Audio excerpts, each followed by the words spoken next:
So this movie only recently came onto my radar.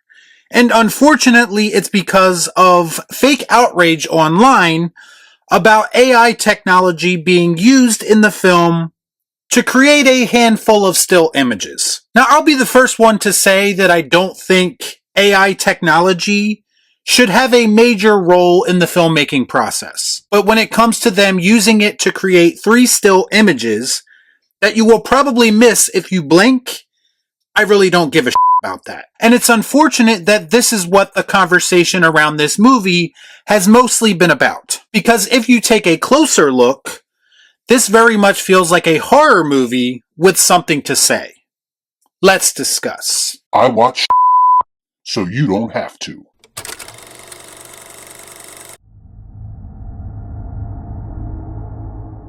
Before I get started, I'd like to kindly ask that you hit the like button, and please subscribe to the channel for more content just like this. What are you waiting for, huh? What are you waiting for? Late Night with the Devil gives us a first-hand look at a 1977 live television broadcast that goes horribly wrong, as pure evil is unsuspectingly unleashed into living rooms all across the country. So this movie actually came out in 2023, apparently, and it's just now getting a theatrical release, I assume due to positive word of mouth. But honestly, going into it, I had zero expectations about what the film was actually about. Up until today, all I knew was the title, and that there was some kind of AI technology controversy surrounding this film. I hadn't even seen a trailer for it. And sometimes when you go into a movie knowing very little about it, that can actually help your viewing experience.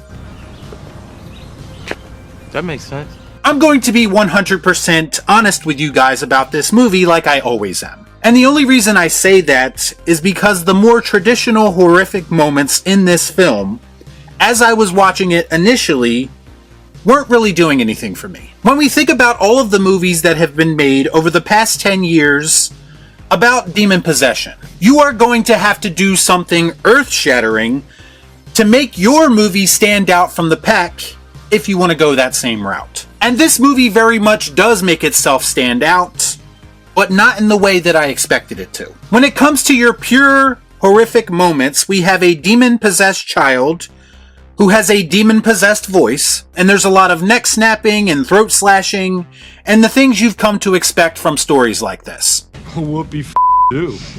Hey, I'm impressed. I think where this movie actually stands out, first and foremost, is with its presentation. It's presented in a kind of found footage style format, where you as the audience are basically watching a documentary that shows you the horrific events that supposedly took place during a 1970s late night talk show. So it's very much presented as a true event, even though it's not. But they do go to great lengths to make the 1970s talk show aesthetic feel genuine. And it goes a long way to making the events of the film feel that much more authentic. I think the most important element to the audience buying into this story is actually the characters, which is something that I rarely say for a horror film. You have the main character who is the host of the show, Jack Delroy, who from very early on is portrayed as a desperate man who has already lost a lot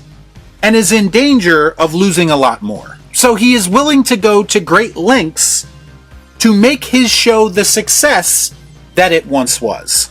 Show me the money.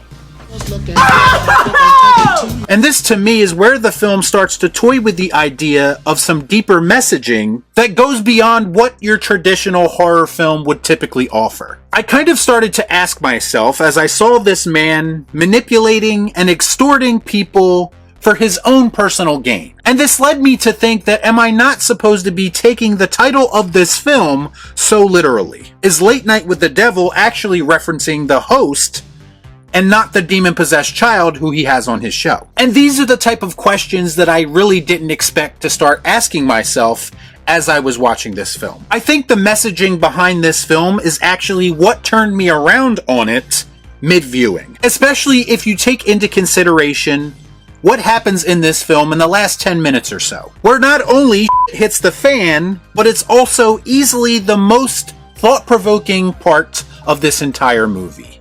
Whoa! This movie is very much addressing some of those old conspiracy theory ideas head-on. Things such as Hollywood elites and their secret societies, and the concept of celebrities selling their soul and making sacrifices in order to become more famous. I was not expecting any of that at all going in.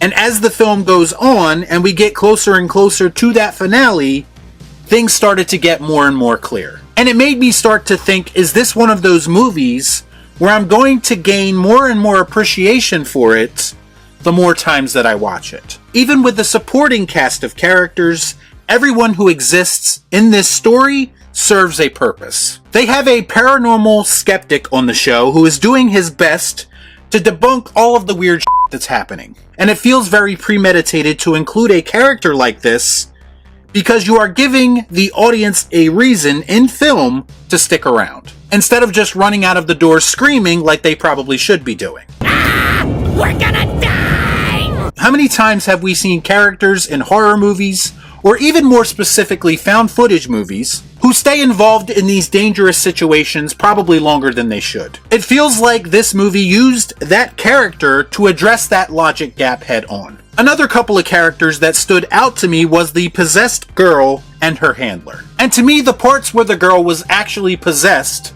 weren't even the most unsettling moments. It was everything that this actress was doing leading up to that moment that did it for me. The way that she awkwardly stares at the camera with this blank, yet still frightening look on her face. To me, those establishing shots and that build-up, those little moments, are what kept me engaged in this film in the early stages of it. You have my curiosity. Now you have my attention. And then you have her handler, who is the only person in this situation who understands the risks and what is going on. So she plays her part by establishing tension by constantly telling everybody that they should put a stop to this before it gets out of hand. But of course, the greedy TV personalities and producers want to continue to exploit this situation for their own gain. To me, again, the character work and the story were much more impactful than anything that happened in the horror realm. If you can't tell by this review, I was initially very conflicted while watching this. I liked a lot of what I was seeing, but I had this feeling in my stomach that it was going to a place that was very predictable. And if this movie would have ended at a certain place, then I probably still would have felt that way. But there's this sort of epilogue moment after that that pretty much brings the entire movie home for me. Oh my god. I get it. Some might consider this movie a slow burn in certain aspects, and it is. There is a lot of build-up in this movie before things actually start to happen, but to me, all of those things have a purpose. This is an hour and 26-minute movie, and to me, they do a lot with that runtime, and yet the movie still doesn't feel bloated. It moves at a pace that very much works for the story being told. I have to be honest, this is one of the more thought-provoking movies that I've seen in some time, and I know that because even as I was leaving the theater, and even now as I'm recording this, I'm still trying to process it. To me, Late Night with the Devil is the very definition of doing the most with the least amount of resources. It's actual proof that you don't necessarily need a giant budget when you have a decent story and a director who's willing to see a unique vision through. I don't know if everything about this movie necessarily worked for me, but it is something that I'm very much looking forward to seeing again. Simply because I feel like there's more to uncover when it comes to Late Night with the Devil. And that's why I'm going to give this movie the Please Palpatine. Good. Y'all be cool. Right on.